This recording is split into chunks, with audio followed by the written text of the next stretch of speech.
இயேசு ஒலிவமலைக்கு சென்றார். பொழுது விடிந்ததும் அவர் மீண்டும் கோவிலுக்கு வந்தார்.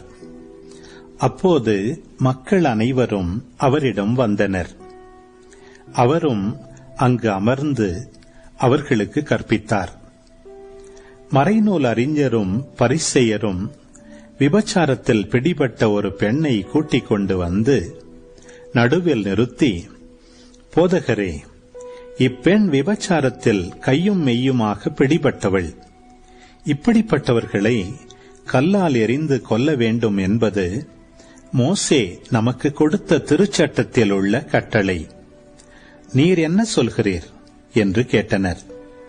அவர் மேல் குற்றம் சுமத்த ஏதாவது வேண்டும் என்பதற்காக அவர்கள் இவ்வாறு கேட்டு சோதித்தார்கள். இயேசு குனிந்து விரலால் தரையில் எழுதி கொண்டிருந்தார். ஆனால் அவர்கள் அவரை விடாமல் கேட்டுக்கொண்டிருந்ததால் அவர் நிமிர்ந்து பார்த்து, உங்களுள் பாவம் இல்லாதவர் முதலில் இப்பெண் மேல் கல் எறியட்டும் என்று அவர்களிடம் கூறினார். மீண்டும் குனிந்து தரையில் எழுதி கொண்டிருந்தார். அவர் சொன்னதை கேட்டதும் முதியோர் தொடங்கி ஒருவர் பின் ஒருவராக அவர்கள் யாவரும் அங்கிருந்து சென்று விட்டார்கள்.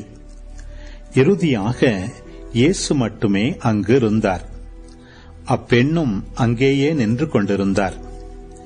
இயேசு நிமிர்ந்து பார்த்து, அம்மா, அவர்கள் எங்கே? நீர் குற்றவாளி என்று எவரும் தீர்ப்பிடவில்லையா என்று கேட்டார். அவர், இல்லை ஐயா என்றார். இயேசு அவரிடம், நானும் தீர்ப்பு அளிக்கவில்லை, நீர் போகலாம், இனி பாவம் செய்யாதீர் என்றார்.